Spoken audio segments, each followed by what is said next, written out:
Assalamualaikum warahmatullahi wabarakatuh. Perkenalkan, nama saya Raffi Ismail dari kelas 4A dengan NIM 222524005. Pada video kali ini saya akan mengerjakan UTS mata kuliah Andril dengan membahas 4 soal yang berbeda. Oke, baik.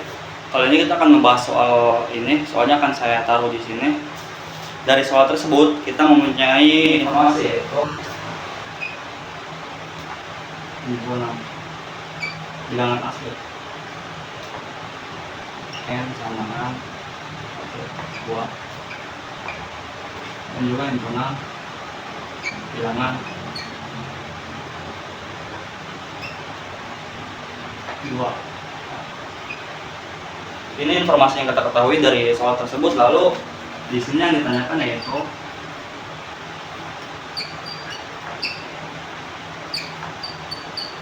ini maksudnya itu kita akan membuktikan kardinalitas E sama dengan kardinalitas N. Baik, langsung saja ke jawabnya. Mungkin ini akan saya hapus terlebih dahulu. Yang pertama kita definisikan fungsi.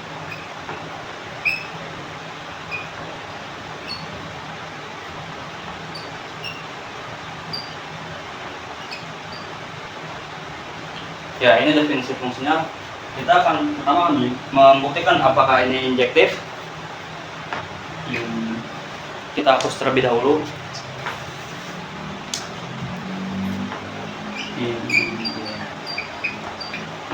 Kita akan membuktikan terlebih dahulu apakah ini fungsi ini injektif. Yang pertama kita ambil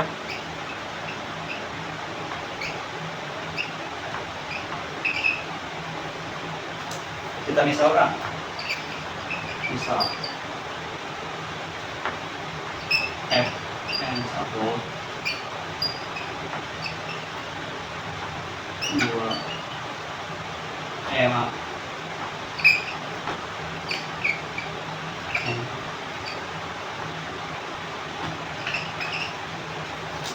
ya, dari sini kita bisa menyimpulkan bahwa fungsi f itu injektif.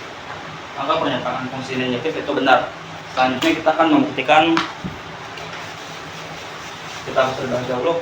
Selanjutnya kita akan membuktikan apa fungsi ini itu subjektif.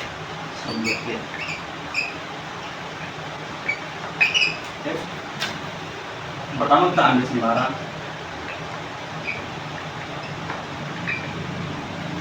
Y bilangan genap. Maka karena Y merupakan himpunan dari bilangan genap, kita bisa sebut Y sama dengan 2K. Selanjutnya yaitu pilih N sama dengan K. Karena yang sama dengan K, Fn sama dengan 2N sama dengan 2K.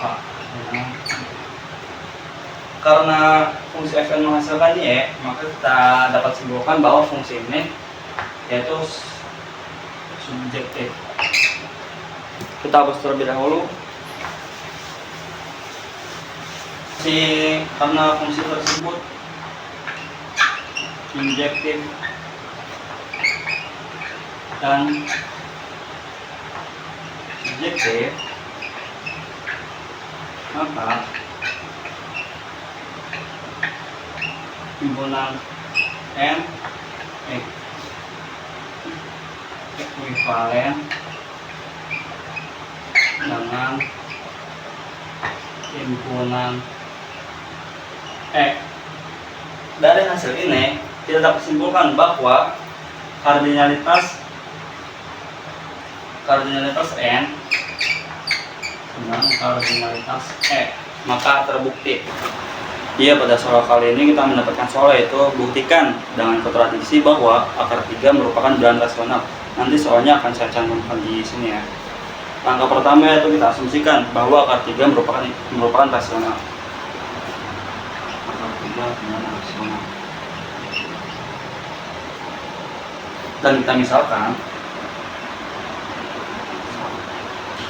akar 3 sama dengan akar B dengan A, B.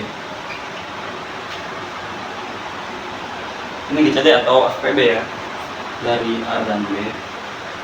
dengan 1. Setelah itu dari persamaan ini kedua ruas kita kodratkan atau kita pangkatkan 2, yaitu akan menghasilkan 3 sama dengan A kuadrat B kuadrat.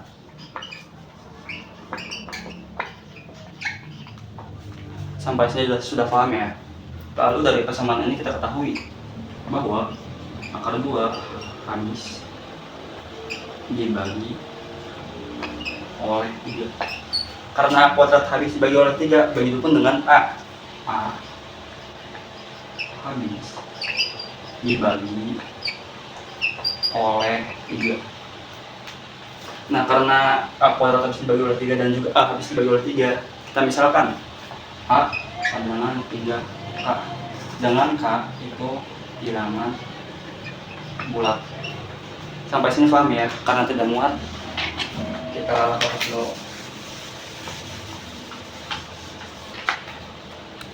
Dari persamaan A sama dengan 3K, keduanya kita kodratkan.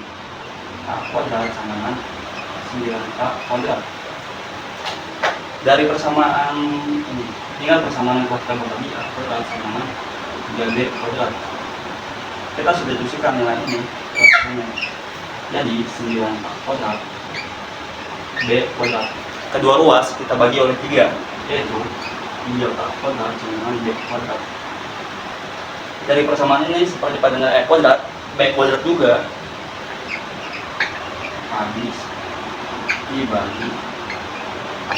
Begitupun dengan B. B habis dibagi 3.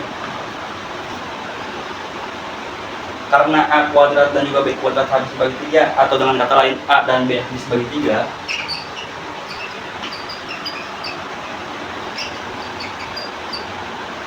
ini kontradiksi, atau maaf, ini menghasilkan GCD dari ini, yaitu A, B dan tidak sama dengan 1. Ini kontradiksi ya dengan ini. Oleh karena itu, permisalan yang kita buat bahwa akar 3 itu rasional itu salah. Maka pernyataan yang benar bahwa akar 3 itu merupakan bilangan irasional. Kita akan cukup. Oke, selanjutnya kita mendapatkan soal seperti ini. Soalnya akan saya cantumkan di sini. Yang pertama, kita akan membuktikan bahwa Q adalah lapangan. Q adalah lapangan.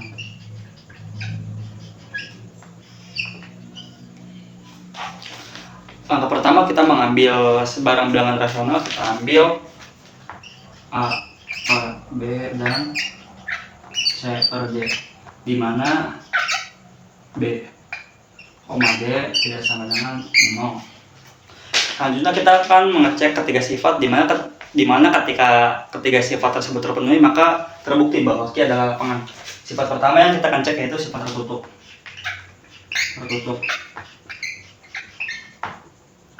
Pertama kita akan mengecek pada operasi penjumlahan. Buat B menghasilkan AB B. Lalu yang kedua, kita akan mengecek operasi perkalian.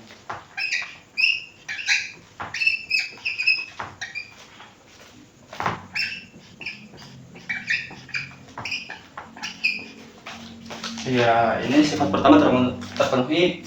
Selanjutnya kita akan mengecek sifat kedua, yaitu identitas.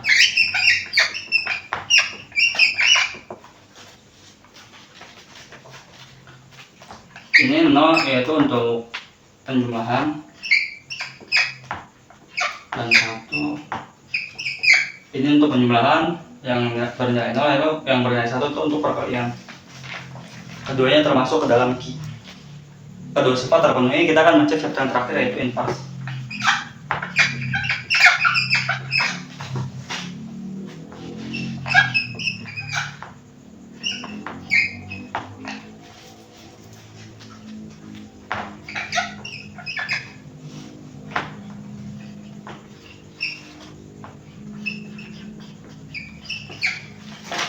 Karena pada penjumlahan dan perkalian keduanya memiliki inverse, maka sifat kita terpenuhi. Dan juga pada sifat pertama ini terpenuhi, Kalau sifat kedua terpenuhi, maksudnya untuk sifat ketiga juga terpenuhi, maka bisa kita simpulkan bahwa Q adalah sebuah lapangan.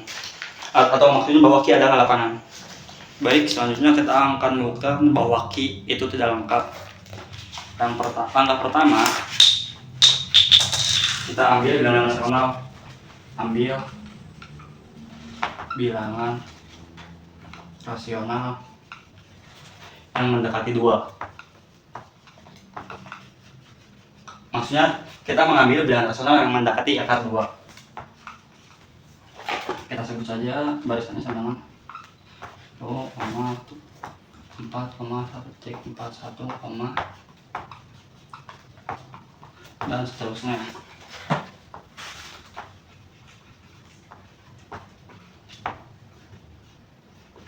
Yang pertama, semua suku dari barisan ini merupakan bilangan rasional. Lalu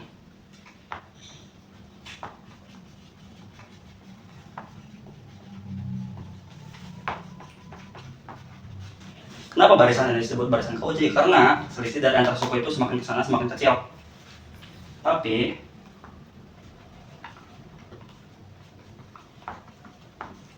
barisan ini konvergen akar 2, sedangkan akar 2 bukan merupakan bilangan rasional.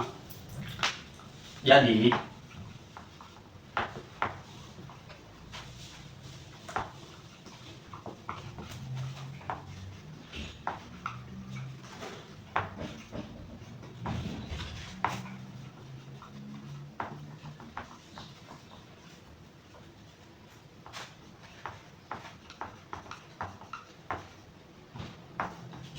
seperti yang telah saya sebutkan tadi, karena barisan ini konvergen ke akar 2, sedangkan akar 2 bukan merupakan bilangan rasional, jadi ada barisan Cauchy di Q yang tidak konvergen di Q. Maka oleh karena itu kita simpulkan bahwa Q tidak lengkap. Dan kesimpulan akhirnya, Q adalah lapangan tetapi Q tidak lengkap. Jadi terbukti ya. Iya, lalu persoalan berikutnya kita mendapatkan soal seperti ini. Yang pertama diketahui yaitu himpunan semesta yang atau S sama dengan 1 kurangi negatif 1 pangkat N per N dengan N anggota bilangan asli. Selanjutnya kita pisahkan berdasarkan ini ya. Jika yang pertama, jika N genap, maka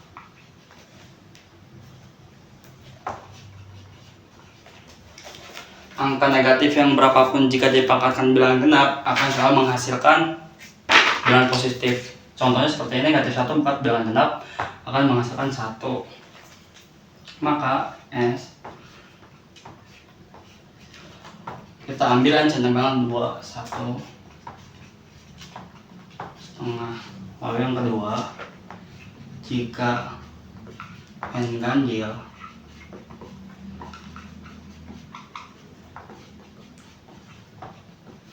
karena bilangan negatif yang dipangkatkan bilangan ganjil akan selalu menghasilkan bilangan negatif. Maka kita ambil N dengan 1, maka